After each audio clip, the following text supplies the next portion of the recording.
नमस्कार। आज हम एक बहुत ही दिलचस्प ट्रेलर के ट्रांसक्रिप्ट पर गौर करने वाले हैं। फिल्म है साम्राज्य। हाँ, ये YouTube पर अवेलेबल है और इसमें विजय देवरकोंडा, सत्यदेव हैं, संगीत अनिरुद्ध का है और डायरेक्ट किया है गौतम तिन्नानुरी ने। बिल्कुल।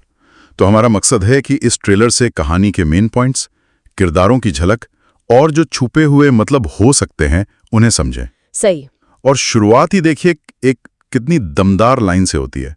तुझे एक इमरजेंसी ऑपरेशन के लिए अंडर कवर बॉय बनना पड़ेगा। तुझे अपनी माँ, घर, काम सब छोड़ना पड़ेगा।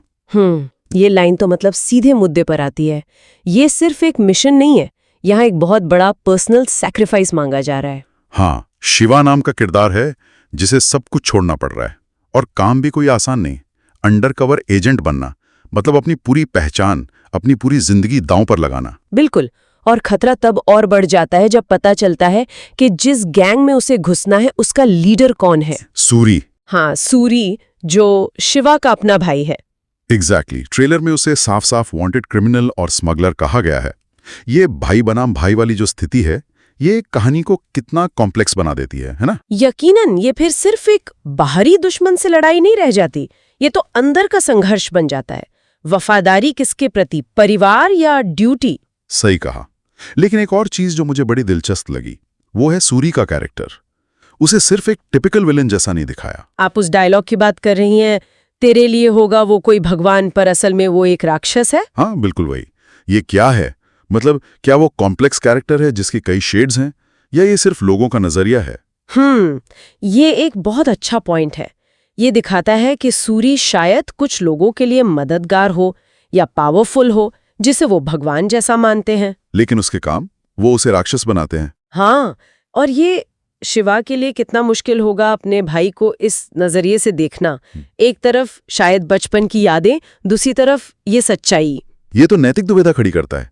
क्या सूरी हालात का मारा है या उसने खुद ही रास्ता चुना? ट्रेलर हमें सोचने पर मजबूर करता है और शायद इसीलिए ये लाइन भी है जो माहौल पर सवाल उठाती है। कौन सी? वो बेहद रिस्की ऑपरेशन वाली? नहीं, उसके बाद वाली।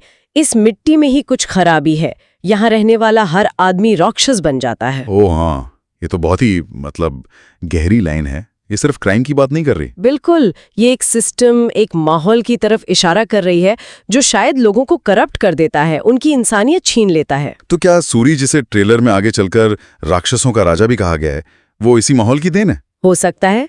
ये ट्रेलर हमें ये सोचने पर मजबूर करता है कि क्या बुराई सिर्फ इंसान में होती है या माहौल भी उसे पैदा करता है। वाकई सोचने वाली बात है। और ट्रेलर में टेंशन तो बढ़ता ही जाता है।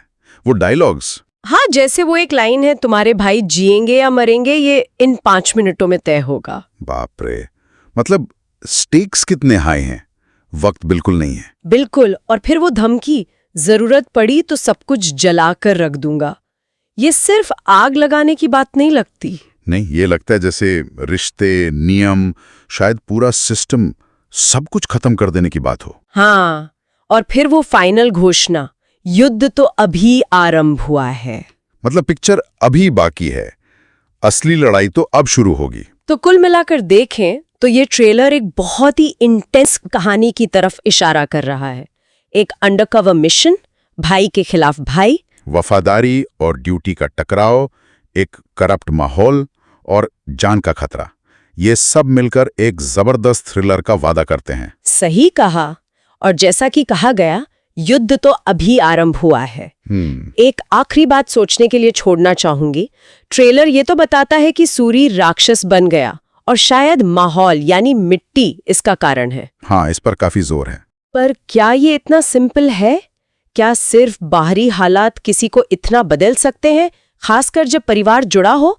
या फिर उसके इस राक्षस बनने के पीछे कोई और गहरी, कोई पर्सनल वजह भी हो सकती है? कोई ऐसा दर्द या धोखा जिसे ट्रेलर ने अभी छुपाया है? ये अच्छा सवाल है। क्या पता उसके इस बदलाव के पीछे कोई और कहानी हो? बिल्कुल। ये सवाल शायद दर्शकों को बुराई की जड़ों और इंसान के अंदर के संघर्ष के बारे में सोचने पर मजबूर करेगा जब वो फिल्म देखेंगे।